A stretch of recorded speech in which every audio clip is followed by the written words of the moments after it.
welcome to another episode of Nerds Amalgamated. I am the DJ. With me today, I have the lovely Professor. That's the nicest thing anyone's ever said about me. Thank you. But how are you this week? I'm doing quite well. Well, at least you're doing better than me after what I've endured the last few days. So. Alright, so you had a couple of shit days of work, and you're just feeling shit in general. But I just saw a headline from 2016 and thought it was new. To be specific, the headline was about finding a dinosaur tail with feathers in amber. How did you get it wrong? I don't know. I think someone posted it, and I must have missed the publish date. Oh. Yeah, it's weird. I know. It's a weird time of year. That time of year that's supposed to be Halloween, but not in Australia because we don't do Halloween here. But it still kind of is. But it's also Christmas because now any time before September, after September is Christmas. End of the year's a weird time. I am very excited for the Doctor Who series, though. As disappointed as I've been with the quality of the last few seasons, I can't help being excited about Flux. Yeah, but then the question would be, will the fandom accept it? As long as they handle whatever they do better than they handled The Timeless Child. Pro tip, 20 minutes of exposition in a 45-minute show isn't great. And here's a very frightening statistic for you, okay? So 3 days after the official trailer is out, only 420,000 people have viewed the trailer. I'm just going, wow, if that's the caliber of Doctor Who now, that's sad. Okay, that's just on YouTube, though. True. It's also airing on television, and the BBC have themselves been pretty poor about advertising for the past couple of years. Yeah. They've gone from telling us too much to telling us nothing. Like last couple of seasons of Peter Capaldi, where they gave away critical plot points in the episode summary that shows up on your digital TV when you change the channel. Damn, talk about spoilers. The next year, they gave away the massive plot twist from the finale in the trailer for the season. Marketing is such a weird concept at this point. Oh yeah, I did it in uni. Well, at least it's not as weird as... And it was a required module for my game development degree. But it's a bit hard to talk about marketing when you're autistic and don't, connect with people like that. Hey, at least it's not as weird as the planet that's raining metal. Yes, weird sci-fi planets. I love that, because this is basically just a weird sci-fi planet. So, this is from an ABC article, but a team of international researchers led by Pennsylvania State University discovered the gaseous exoplanet TOI 3362b about 200 light years from Earth, and it's basically an unusual planet with the summer temperatures of 2,000 degrees and aluminium rain in winter. So much Sounds for like lovely weather for a walk.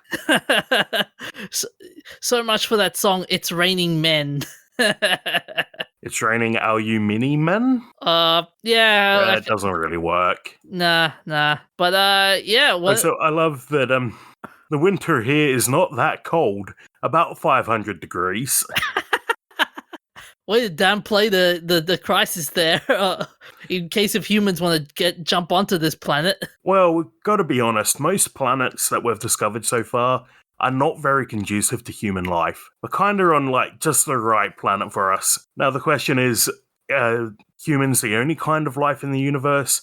And would any life that we find be like humans? Or is there other forms of life that we haven't discovered yet because we don't know what to look for that are on planets like this? Like, what sort of life would live on a planet that hits 500 degrees and rains aluminium? Because Earth feels like the perfect planet for us, but we're also highly specialized into living on Earth. If multicellular life arose on another planet, say Jupiter, it could have incredibly different forms. And that's what's happening with all the space exploration stuff, especially on Mars, where it's just, okay, we're going to see if little green men actually live on Earth. On Mars, you mean? On Mars, yeah, on Mars, sorry. And all the explorations have all said the one result. No.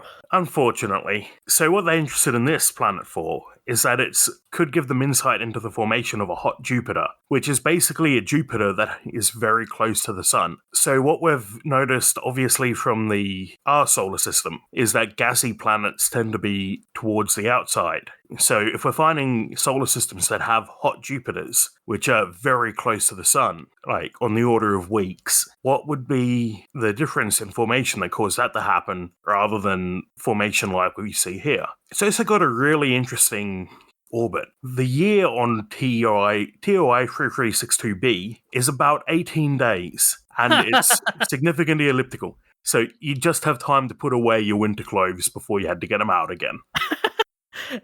And you can get drunk every 2 weeks. Yes, Happy New Year. It's like that Simpsons episode where they go itchy and scratchy land, where Homer and Marge go to a bar where every minute is 1986, and the waiter and Homer goes like, "Imagine living out like this," and the waiter's like, "Kill me, please." Although, can you imagine imagine being born on that planet? It's like every 18 days, it's your birthday. Yeah, I wonder how long a creature on a planet with an orbital period like this would live for. Well, with a temperature system like that, and I mean, obviously that is bad. But if, say, they lived on Earth and Earth was, a perfect duplicate of Earth, except that it goes around the sun in 2 weeks, would creatures living there have such long lifespans as they do on Earth? Probably. I don't think there's any reason why they wouldn't. They probably would, but then the question would be, would evolution be? You'd be cramming a lot of evolution into just one small span. Yeah, whatever life form, like evolution's not that fast, and whatever life form you'd have on this planet would have to evolve in the space of a week to resist molten aluminium.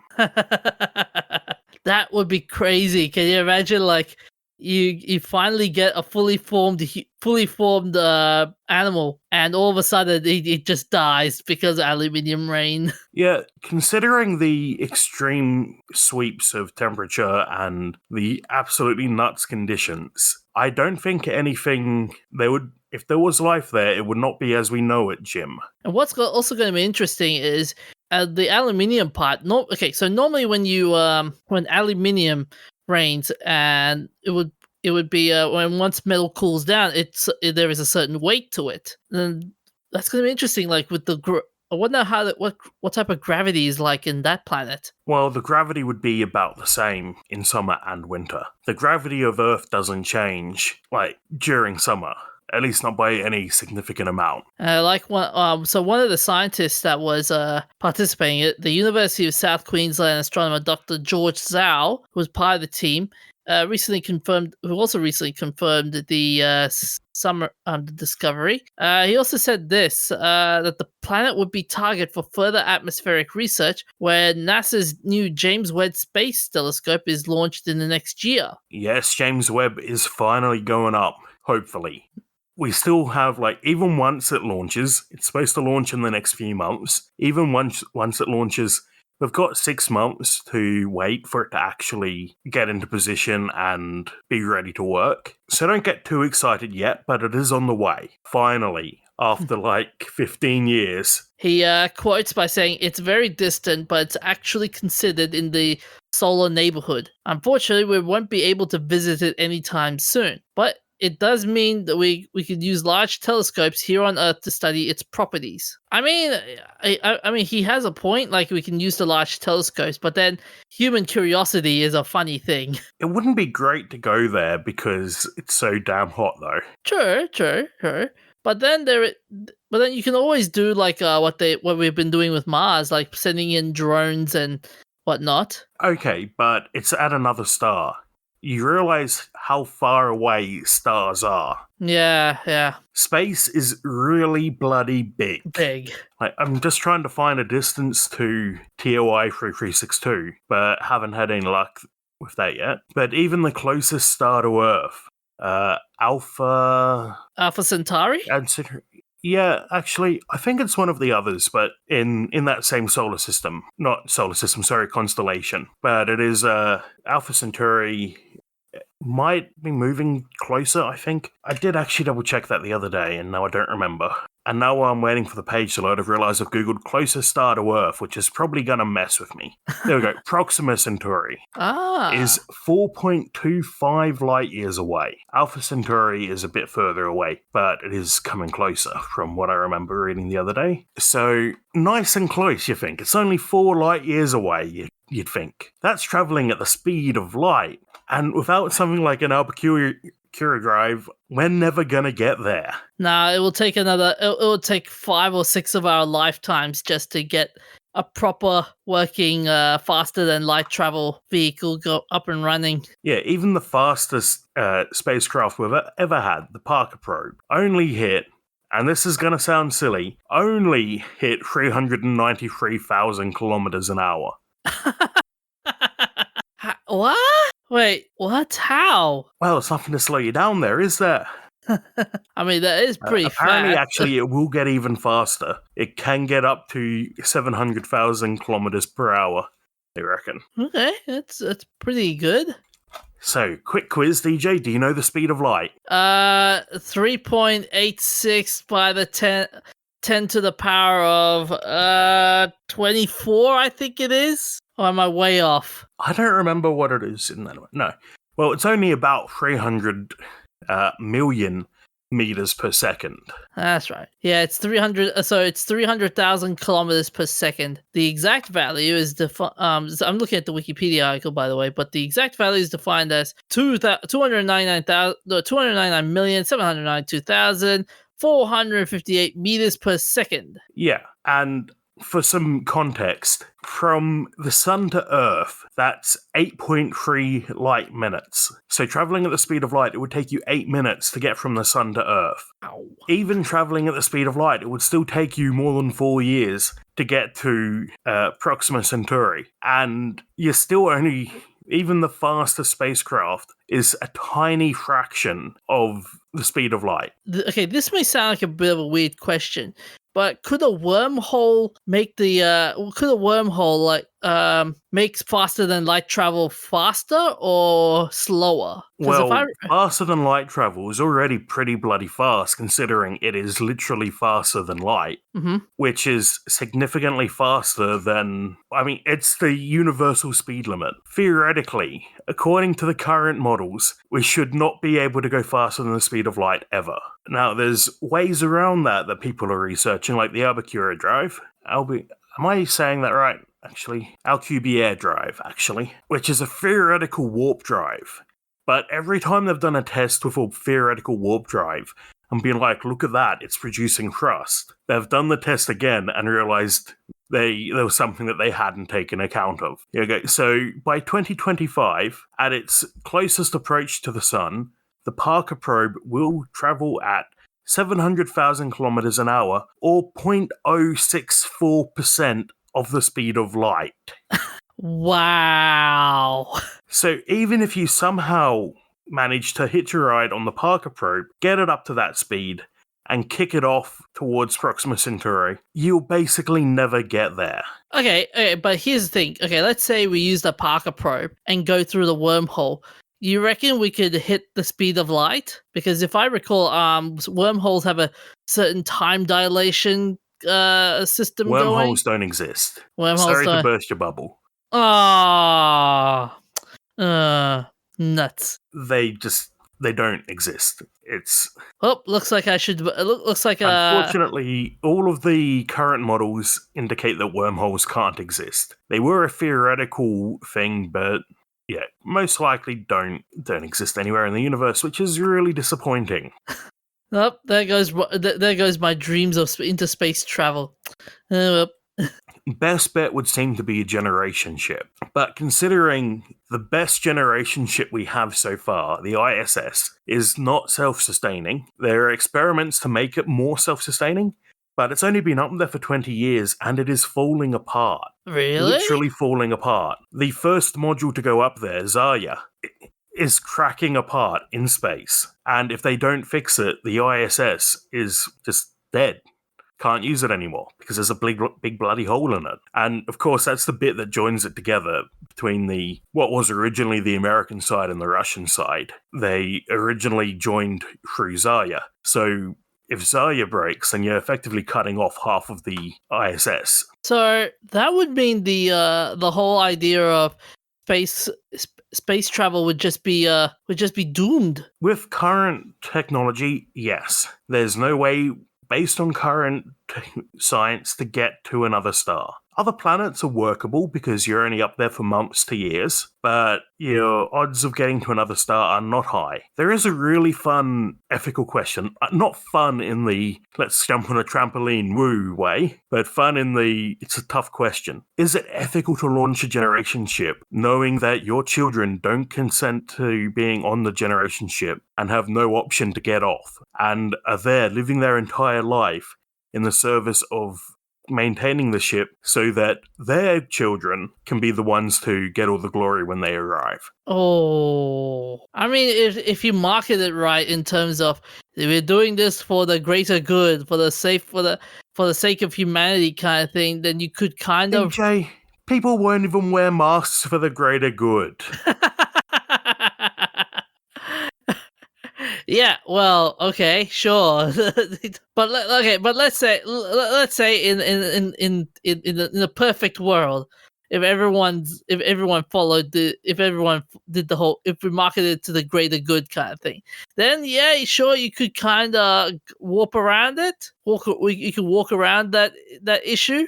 Yeah, assuming humans were perfectly inclined to follow the greater good and fall in line, which they're not. Then it might work. I think the most likely answer for interstellar transport is going to be uploading your brain to a computer, if that's ever possible, and taking a ride, like in suspended animation, like your brain is turned off. Because spending centuries on a rocket is probably going to drive you nuts eventually. Yeah, it's like living in a submarine, but much more. Oh, it'd be like living in a submarine, but Yeah, but at least on a submarine you can go outside. Yeah. You can turn around and come home. Yeah. Space is a one-way trip.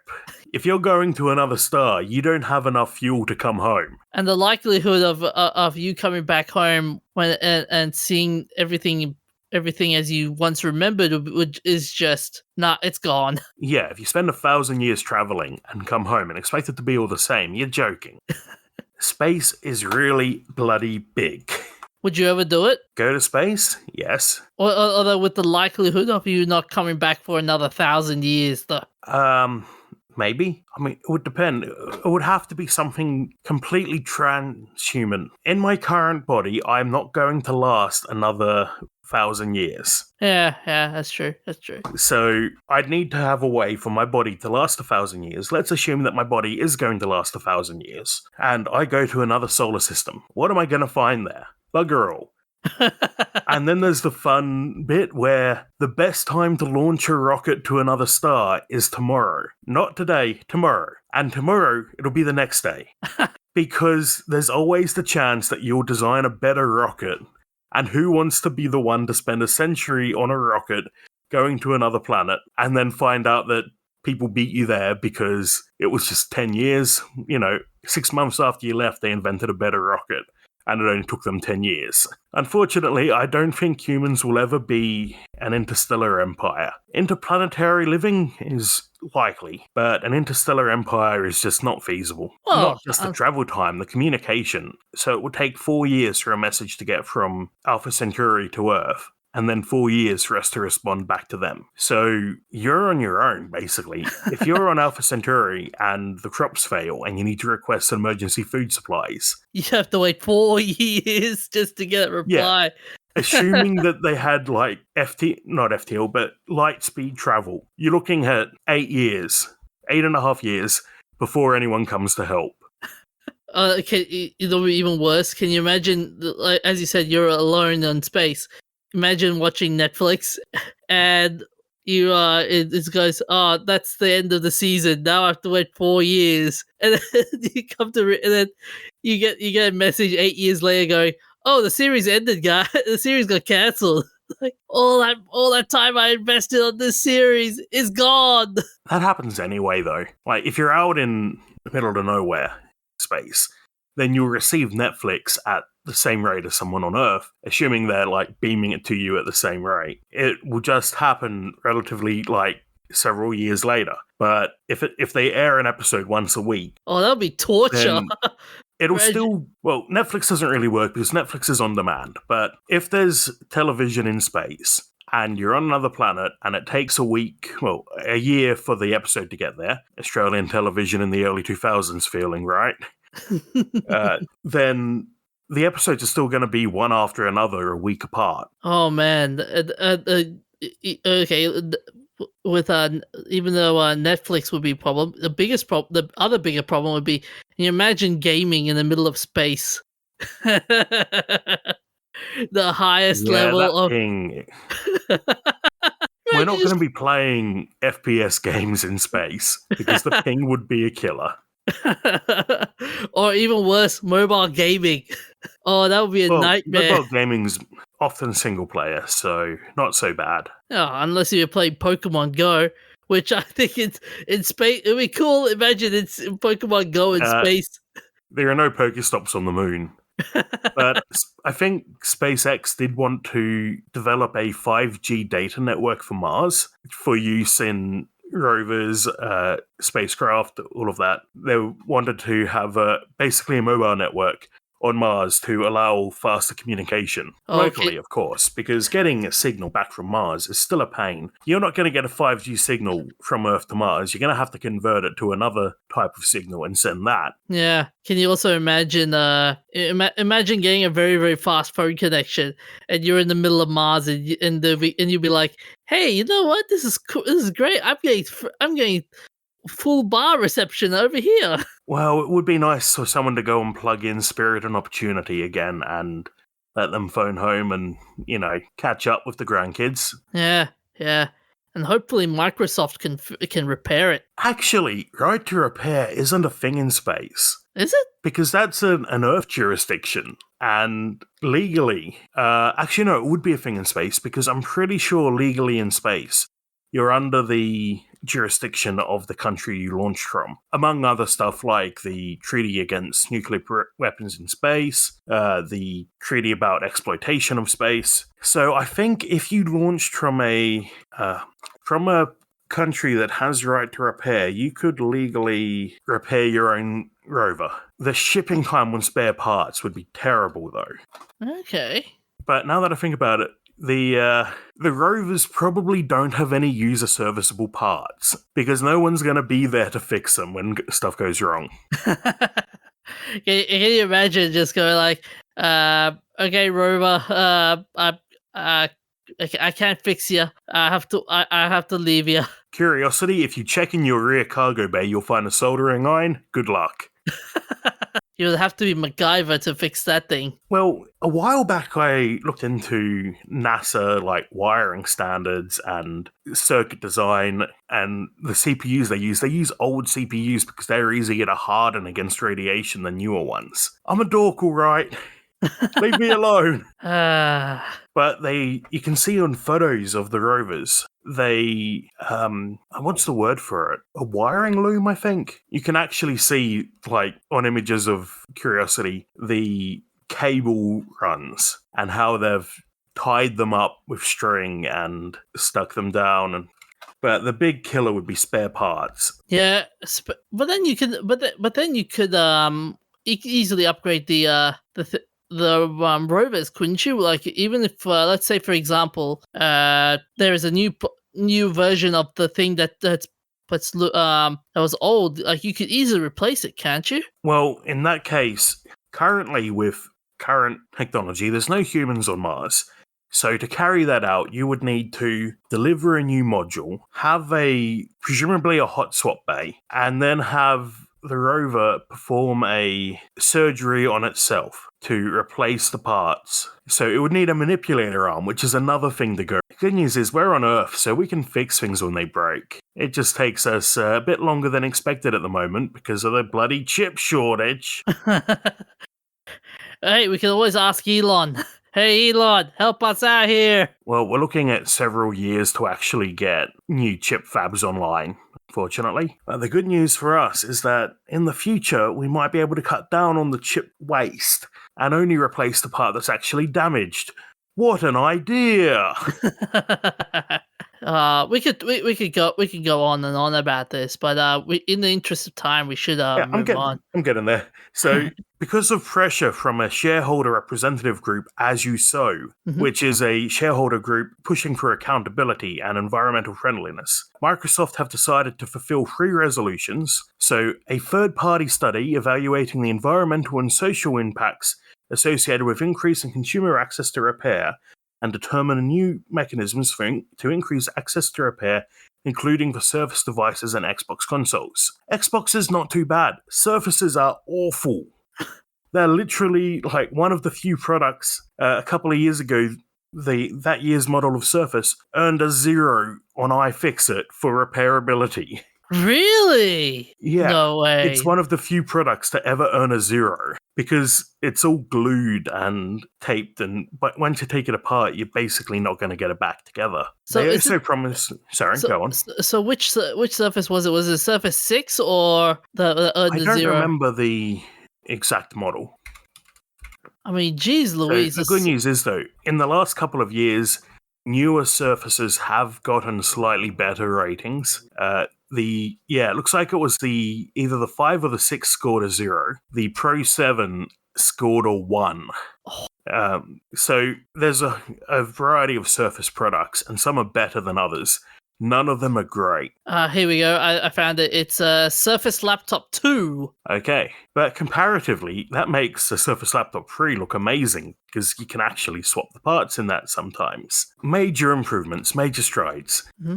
But Xboxes are nice and easy to repair, comparatively to a lot of other devices I've repaired. Xboxes aren't that big of a deal because they are just x86 machines. You just swap the parts. You can't always get the right part because of the companies like Apple and Microsoft don't like to make it easy for you to get parts at the moment. But if you can get the part, you can fix it. Yeah. Compared to Apple, where right now, if you take the new iPhone, get 2 new iPhones, swap the screen over, the camera stops working. No. So, genuine Apple screen, because there's no way you're not getting an Apple screen in a brand new iPhone from a model that released 2 weeks ago. Put it in your other iPhone, and the camera dies. Because they don't want you repairing it yourself. No. And they don't just say, this is a non-genuine screen, you might want to get that checked out by Apple. They don't give you any warning, they just break the camera. So what are the other resolutions that they posted up?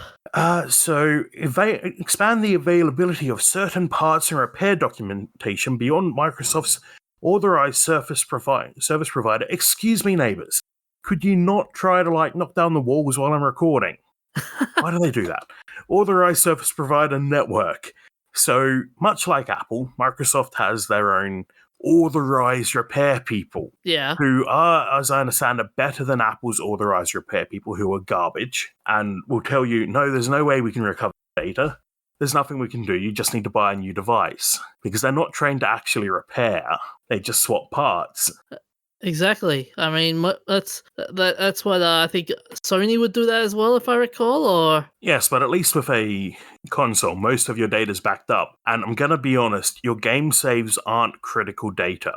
Oh. It's not like an iPhone where you've got photos of your grandkids or whatever. And they also promise to initiate new mechanisms to enable and facilitate local repair options for consumers. Yes! I like this. You've been rallying for this whole right to repair since the get-go, and now it's getting full steam lately. Yes, now people are listening, and it's totally the 5 people who listen to me, and not the millions who listen to Lewis Rossman. Yeah, I'm probably not changing any minds, but I'm so happy that people they're taking people seriously about it now. Okay, so in terms of in the grand scheme of things, is this going to help out in terms of game development and technology and stuff? Development, it won't make much of a difference. Game developers these days are either deep into the ecosystem and have access to all of the internal data and data sheets, chipset models, whatever they need to figure out how to make their game run the best. Or they're running on an engine someone else made and it just runs well enough because they're basically a PC these days. Yeah. But as a consumer, you should be very happy about this because now you can get hopefully soon you'll be able to get your Xbox repaired legitimately at a third-party store. You won't have to ship it away to Microsoft. You won't have to hope that the repair is something they do. And you won't have to hope that your third-party store is not dodgy or can get the right parts, because if you can't get the right parts, then you're stuffed anyway. Yeah. There's actually, as another Apple example, a charging chip in the Lightning charge banks for the new iPhones. Can't buy that on the open market because Apple said to the people who make it, don't sell this. So to fix an Apple device that uses one of these chips that's failed, you buy a complete separate battery bank, take out the chip, and put it in the existing device, and then throw the rest of the battery bank away because it's useless. Wow. That's it? Yeah, think of the waste. So what's got me excited about this is that now, as a third party, smaller stores will be able to get their hands on the parts to do repairs to not have to make that much ridiculous waste. If you have an Xbox with a faulty HDMI chipset, you'll be able to swap that. If you have a faulty RAM module, you can swap that. If it's the specialized chips that only Microsoft makes, or only Microsoft buys, hopefully you'll be able to swap that. So this will benefit the modding community a lot. Would you agree? It might. Hardware mods aren't so much of a thing with modern consoles because they're just so damn complex. And by hardware mods, I don't mean piracy. I mean adding features, making your own add-ons for a console. Yeah. Like making a CD drive for a Switch. It used to be a lot easier to do that because things were simpler and they'd actually expose headers that you could use to tie into for that. Piracy is, again, not condoning piracy, but it might make it easier to develop a mod chip for the newer consoles. But the thing with developing a mod chip for newer consoles is that everything's online, and if you get banned, you lose access to the online store. Sure, you can still pirate, but you can't play multiplayer anymore. No, you've lost yeah. Like with Steam, making it really easy to buy games, the impact of being caught for piracy is now high enough to make it an unappealing option. Do you reckon the emulators are going to be suffering with this now as well? I'm actually not really aware of the state of emulation for the last and current gen. It's not as common because it's a lot harder to... Well, part of what makes emulation of old consoles work is that you're brute forcing a computer to do things that it wasn't designed to do. The chip in an Atari, as an example, is completely unlike what's in your computer. But you have enough power in your computer that you can brute force it and keep up anyway. What's possible is that, depending on the amount of info we get, and I expect they'll keep it limited, and we won't get to know much about the chipsets and the CPUs, because they also use a custom model of CPU in there. It is x86 based, but it is a custom APU. So your computer doesn't have to work as hard to emulate x86 as it would to emulate an 8602. And some of the recent console, like a bit older now, but still fairly recent, like the PS3, is an absolute, or is it the PS2? One of those two is an absolute pain in the bum to emulate because the architecture is so unusual. So if we got documentation about the chipsets, emulation might be easier. But again, there's less point in emulating a Xbox or a PlayStation now because all those games come to PC anyway. Yeah. So you would, if you were that intent on pirating a game, I think it would be easier as a game pirate to get your hands on a PC copy of the game than a console copy and get it working. And in 10 or 20 years, when you can't buy the console anymore, we'll still be able to get the PC version running, hopefully, unless they pull some Games for Windows Live bullshit. There are reasons it might not work, but it is hopefully an improvement. Yeah.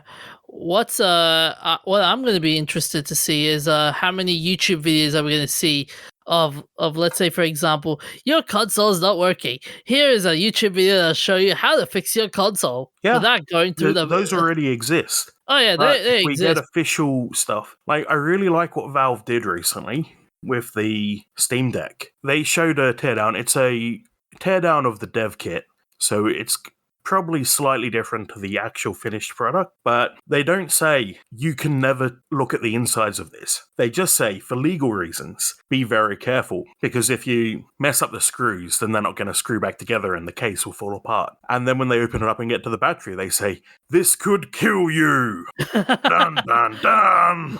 Yeah, Which is incredibly dramatic. Yeah, I saw Linus did a video about it. It was hilarious. Yeah, like, lithium batteries are dangerous, but not that dangerous. They don't explode just because you looked at them wrong. But it is, worthy of note. Be careful if you are going to open it up and take the battery out. But you can, and they say there will be parts available. So we all know the joysticks on consoles are wear parts that like to break. And we've known this for several years now because the Xbox controllers and the PlayStation controllers and the Switch controllers all like to break. And Valve are just like, yeah, we'll sell replacement thumbsticks. Hallelujah! It's 2021 and I can fix my own stuff without jumping through hoops. So, speaking of hoops, so legally, so are we going to see a lot more of these agreements and stuff going through agreements and stuff in the near future? I hope so, because this is pressure from shareholders for Microsoft to do better. And I hope shareholders also go after Nintendo. Actually, is Nintendo publicly traded? I'm not sure. But I hope they also go after Apple and Sony and every other company that makes hardware and demand better. It's just not an option anymore. We can't afford to be not fixing stuff. But that being said, though, there has to be a point where you go, nah, this is too old, man. I can't fix it, kind of thing. Yeah, I expect if right to repair becomes an official law, there'll be requirements that say parts are available for 3 years or 5 years or 10 years after the device is no longer sold. So if you buy an iPhone 13 this year, ideally you'd be able to keep that running for, depending on how the law goes, 5 or 10 years. Unfortunately, we don't have it codified in law, but that would mean that Apple would have to make sure that they can provide you parts for a couple of years after they stop selling the device. But eventually, yes, devices will be too old, too much will fail, the parts will be unavailable because the manufacturer has stopped making them, and then your device will be useless. But we can push that horizon back another 5 years. That's a massive improvement. If we can push it back even further, that would be fantastic. I mean, a couple of years ago, I worked with my friend to repair and restore his Light 6 Atari 2600 from 1974. That thing's coming up on 50 years old. Parts aren't available for it anymore. But I managed to push it back. It's now been 2 years longer that it's been used and loved and not thrown away. I wouldn't be able to replace the audio chips easily, but I can replace the parts that are likely to break, like the capacitors, quite easily, and that solved the problem for now. Okay. In the interest of time, we should move on. Yeah, I ranted again. Move it on. So from Bounty to comics, there was a story about Chuck Dixon, the creator of Bane, doing his diagnosis on why DC and Marvel comics are bad, and I mean really bad. We knew this. Why is this news? So he recently he was responding to a question by Josh M, who asked, why does it seem like all the writers know how to do with established characters is a deconstruction story? Why can't writers do anything fun with established characters anymore? And why can't they create new characters that we can love without having to give them the mantle, quote unquote, of an already established character? It's making picking up my pull list pretty miserable. So what would you say if you were given that question? I think we are seeing a lot of deconstructions right now because there have been a couple of deconstruction stories that have been big. and everyone's chasing that. Everyone's chasing the dragon, but Professor? it does get a bit boring to have it over and over again. Oh, yeah. I completely get where he's coming from, but I think right now deconstructions are popular because we've had, 50 years of Superman and Spider-Man and Batman, and we're at the point now where the world has obviously changed and we're seeing things differently, and we're more interested in deconstruction type stories. Disappointingly, and we see this with any industry, any creative industry, the current hot trend overshadows everything else. Yeah, it's always the we gotta tick everything in the box. Like for example with the new James Bond movie, like the boxes are cool on this one, but then there are some other movies where the boxes are just like, okay, this character has to be certain gender, has to be a certain orientation, has to be Not even that, but the yeah. type of story that you're telling Yeah. is limited by what is trendy and what will sell. Because these big companies just want to make money. Everyone wants to make money. Money makes the world go round. Yeah. But the Marvel are going to make their writers push out the same sort of content as long as it's making them boatloads of money. Yeah. And the other thing I've noticed with deconstruction stories, it's always the I'm so miserable. Like for example, Doctor Who, where they deconstructed the Doctor's origin into it's just a miserable story about a woman just killing the kids over and over and over again. That wasn't miserable. Kids are awful. And I've been cancelled. But my point is that, it's not necessarily a depressing story yes, that is, but not all deconstructions are depressing. Deadpool's a deconstruction of superheroes. Is that depressing? Well, his origin story was depressing and how he got his powers. Yeah. But his character and behavior isn't depressing, is it? Yeah, okay. I'll grant you that. But it's like my problem with deconstruction stories is always, do we really need more story? It's like saying, okay, Superman has his like we deconstruct Superman from this towering titan of a superhero, and we deconstruct the story. We basically like, do you know? Let's deconstruct his toilet habits, for example.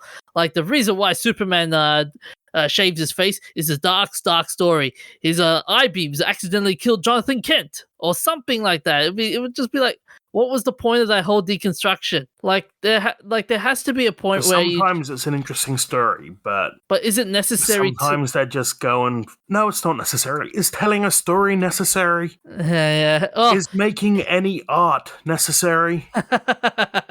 No, but art is good, so let them. Yeah, that's true.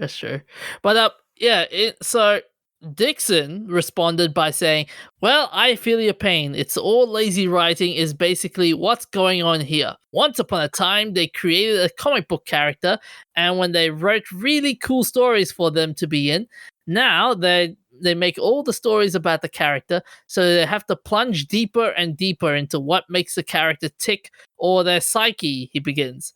And then he continues on to say... The same thing is, if we were just getting the same stories that we'd had for Superman again and again, then we'd still be complaining because we wouldn't have anything new. They tried something new, it worked, and then they went all in on it. Now we're complaining because we're getting to the point that we're sick of deconstructions. Give it another few years and we'll go to something else and think it's amazing. Then we're going to complain about that another 10 years down the line. But Dixon continues to write on by saying, of course, the irresistible urge is to pull like gravity is to tear the character down and to deconstruct them. That stuff gets tired after a while, and while you look all down deconstructing, there's nothing left. So then you have to make unwarranted changes to characters that nobody asked for because you don't have any more ideas for any more character development. He's got a point there. Like let's go back to the Doctor Who situation. Like, you've got you got unwarranted changes to the character after what happened to the Timeless Children. Like it was just To be unwarranted. fair, that's just an elaborated version of the story that was planned for the 70s and 80s before Doctor Who got cancelled. The Cartmel Master Plan. Ah, yeah. Yeah, Andrew Cartmel had this master plan that we refer to, which basically included a lot of the key points of Timeless Children, where the Doctor was the third founder of Gallifreyan Society alongside Russillian and Omega. But the Doctor doesn't know because the Doctor's had their mind wiped or whatever. In this case, the Doctor is the third founder of Time Lord Society because they are the source of regenerations, and then somehow needed to be given more regenerations for the regeneration into Peter Capaldi, but maybe they then had a limit put on Time Lords. Who knows? It's not explained. Doctor Who doesn't explain things, and that's part of what makes it wonderful. But there are a lot of elements of what Chris Chibnall did that tie into the caramel marzipan. I love that I love that parody, the caramel marzipan. Yeah. So Dixon says, and you clearly don't have any story ideas because you never did. You never did write any good stories for these characters because writing good stories and plotting are hard. It's heavy lifting. I'm more about whenever I hear a writer say I'm more about character development than plotting, I always go away, stop writing, stop making us suffer for your lack of ability. Wow, that's a bit of a fob. Yep. So it's funny though, like like the way he says it. It's interesting how the way the writing has decreased into let's just tear these established characters and make them so unlikable that we'll add in some new characters and make them likable and force people to like them. Yeah, it's just churn. You don't want to sit there listening to the same story over and over again unless you're a 4-year-old with a Spot book. And trust me, hearing See Spot run 100 million times on a 12-hour car ride to go away to visit your grandparents, not great. So he tells an interesting story where he went to the last Bat Summit, and at the same time DC was hosting a Superman Summit. So during this summit, the Superman writers came up with the idea that Superman gets amnesia and believes that he is Batman. So in effect, there would be. Wait, that's a real plot. I think so. So this, in effect, would be. I just like the idea. They bump heads and both forget who they are and somehow decide they've swapped places. You know, like Freaky Friday style. Except they haven't actually swapped bodies. They just think they have. Oh, so in effect, there would be two Batmen. One of them would actually be Superman and had superpowers. And after telling the story, Dixon relays, so this phenomenon of not knowing what to do with the characters and just wanting to basically mess with the characters instead of creating good stories is not a new phenomenon. Which I just think it's what we're on to at the moment, and eventually we'll move on. I wish we'd move on from superheroes. I'm sick of superheroes, but it's going to take a few more years. Yeah, it's going to take... I just think people are going to complain about the next thing in another 10 years. Oh, it's just how society works. But here's the thing though, like superhero movies, okay, yeah, they are always they are getting like annoying, and yes, they are getting formulaic and stuff. But here's the problem with the current crop of superhero movies we see now. Now it's all about the message, more than the action and the storytelling. It's more of the message they portray, basically, and how many boxes we can tick into making it a likable. What? The message that putting all your faith in superheroes is bad? The message that even if you're just some kid from the middle of nowhere, you can be abducted by aliens and actually turn out to be the son of a god? The message that you can be an insanely rich person and create weapons and then have a mental crisis because you realize how much damage your weapons have done? More like the message of even you can be a superhero, even an average person can be a superhero. That kind of message. You know, it's like it's like a Wonder Woman. You know, even you can be Wonder Woman. that type of messaging, and it just defeats the purpose of writing a good story for it. And not to mention you just want to please other markets as well. Honestly, I'm kind of getting to the point where it's funny seeing all of these comic celebrities tearing down modern comics, but I'm also getting a bit okay boomer. Sure, it's not what you liked when you were a kid. Let the kids have this. Yeah, but what if the kids are saying no? This is not.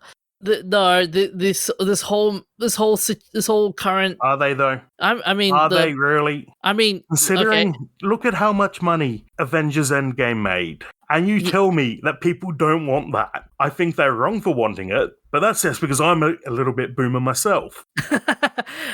Okay. That being said, though, like I would not really trust the box office market numbers, to be honest. Like it's like saying, okay, like would you want to tell, like it's like telling the government, hey, American government, we made $1 billion, like why not tax us, that kind of thing. But that also being said, though, like look at manga, for example. Manga is doing so much better than Marvel Comics and DC Comics lately. Like they're like Has there been a Marvel a manga adaptation that is the most highest grossing movie ever? From where There that hasn't. from Japan No, or from no, highest grossing movie ever. Ever. That means ever, DJ. That doesn't mean in Japan. That means ever. Highest grossing. Okay. That being said, okay. I know I'm going to be shifting the goalpost a bit. But are we saying anime movie or live action anime movie? Either. Because either way, they're not the highest grossing movie ever, are they? Okay, give me a second. The highest grossing movie ever is the highest grossing movie ever because people want to see that. Okay. People don't want to see an anime adaptation. Okay. If they did, and an anime adaptation was the highest grossing movie ever, then it would be the highest grossing movie ever, and then you'd have a point that anime is doing better than Marvel. Okay, here we go. When Disney is buying up anime companies because they want all the money, then I'll believe you. Well, they're sort of doing it with the Star Wars Visions thing, which is an anime in a sense. But here we go. Highest grossing anime films worldwide. So number one spot is Demon Slayer Mugen Train, which is basically an arc they made into a movie. Worldwide grossing $503,063,688. Wow, so much money. Spirited Away was second at $395,580,000. Okay, how many millions is that? 500 million? 500 million. Let's have a look at the highest grossing films ever. Actually, let's look at just ever, not adjusted for inflation. No, actually, let's look at adjusted for inflation because that's we'll do ever. Come on. All right. Avatar made $2.8 billion. But that's not a Marvel movie. It's not, but Avengers Endgame comes in just after that with almost 2.8. It's only about $50 million behind. Okay, so but 10% of what Demon Slayer, Mugen, whatever, made is the difference between the top two highest grossing movies. Okay, that tells you how big the difference is here. But still, even if I grant you that the fact that Avengers Endgame won billions and billions of dollars, even if I grant you the fact the readership for Marvel and DC is still dying, and people are not interested in Marvel and DC comics, comics have been dying for decades. Oh yeah, and it's not news. Yeah, I know it's not news, but but to see comic guys coming out and saying what DC and Marvel are doing wrong, it should be a sign to say, oh crap, why didn't I do this? And should it, or is he just a boomer complaining that the kids like something different? I mean, there are a lot of we've been seeing from time and time and again. We've been seeing a lot of people saying that, like even what was it like? Okay, this might be changing a bit of a topic. Like, look at Villeneuve, for example, how he's saying that Marvel movies are becoming the same over and over again, and people are not getting interested at all. Because people want to see that. People want to see the same movie and over again. But my point is, but my point still stands. Like, the whole idea that comic book readership is dying, and and even though people are clamoring on that, yes, hey, comic book guys, you're not listening to the majority of the fans. The comic book industry is not listening. That's why the manga is going strong till this day. And yes, it might be an okay boomer kind of statement, but the reality of the situation is we're seeing companies not doing well. And that's happened to every creative industry, except for video games. Video games keep growing. Yeah, I agree. So we'll take a short break, and we'll be back with our shout-outs, events of interest, famous birthdays, and remembrances. So on to our shout-outs. Gary Paulson, the author of the young adult survival series Hatchet, among other works, passed away on October 13th in Tularosa, New Mexico. Gary himself led a very dramatic life, and his books are inspired by his own life hunting and fending for himself due to neglect from his alcoholic parents. In later years, he was a dog sled racer and sailor. He was critical of modern technology and preferred to hunt and trap on his land in Alaska. As a child, he witnessed a plane crash in the Pacific Ocean, where many of the survivors were attacked by sharks during the rescue. It's likely that his childhood experiences informed the survival themes throughout his book and inspired his love of nature. He died at 82. Oh man, can you imagine this guy with Bear Grylls? That would have been a cool episode. I'd rather see him with Les Stroud. Survivor Man was more about the survival. Bear Grylls is a bit of a stunt man. Like, Bear Grylls is cool, but what he does is a good way to get yourself hurt if you don't crew and back up. Whereas someone like Les Stroud actually goes out and does it on their own and is less likely to take a risk like Bear Grylls would because the risk is so much greater that they will get hurt and die. Does Les still do it though, or is he kind of out of I think he retired from TV. I think he still goes out and does it, but I don't think he's on TV anymore. But lots of wilderness instructors aren't on TV. Yeah. On the same day, William Shatner became the oldest person to go to space, where he took a ride on the Blue Origin rocket, RSS First Step. Shatner, who was 19, was joined by 3 others who were given minimal training and told to sit back and relax. The previous record holder was 82-year-old Wally Funk, also on Blue Origin, in July. Shatner said, "What you have given me is the most profound experience. I'm so filled with emotion about what just happened. I hope I never recover from this. I hope I can retain what I feel now. I don't want to lose it." That's so profound. Yeah, that happens a lot when you go to space. Yeah. You see the Earth and realize, that's it. Although it was interesting how after Shatner had his time in space, George Takei decided to go and attack him. Which I just was like, why? Why do this, George? Why? Who knows? Like, what did he say? Probably jealous. What I remember he was saying, like how William was a unhealthy pig or something, an unhealthy pig or something like that. Well, he's definitely put on weight recently. Oh, so going to space as a 90-year-old just doesn't seem like such a great idea. Like, he's put on weight, he still seems fairly fit, but is it really safe for a 90-year-old to be going to space? Is this something that if it starts happening over and over, we're going to start seeing 90-year-olds dying because of the G-forces? Yeah, but to say like all these like really nasty stuff on Twitter, and add it at the end, he's a guinea pig. That goes like, damn, man. Well, I've never sent a 90-year-old to space before. We don't know what's going to happen. Yeah, I get that. I get that. I get that. But like I said, there's a lack of tact involved in this. Yeah, I think George is just jealous.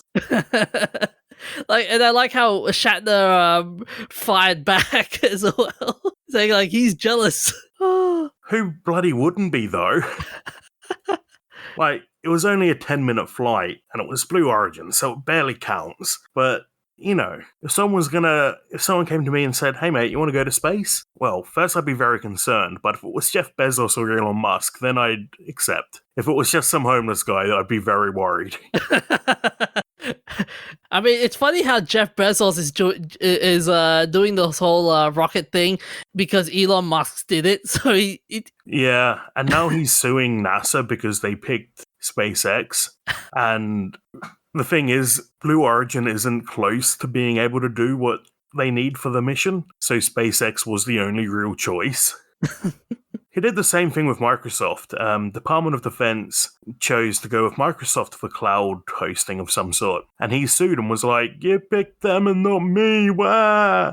and got the whole project cancelled. I mean, he's now he's the richest man, isn't he? Or has that title been taken away from him? No, Elon is now the richest. And they're having a bit of a race.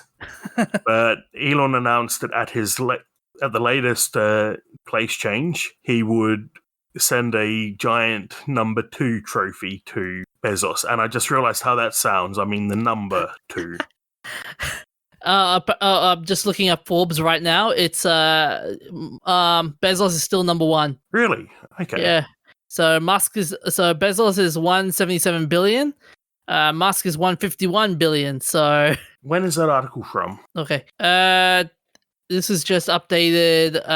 I'm just looking at it's an infographic, but I'll just put it up here. But Zuckerberg has went down a bit as well. Like if I recall, he was the fourth richest. Now he's the 5th richest. That happens. Yeah, but yeah, that's an incredible achievement for Shatner to be chosen to fly. Yeah, it is.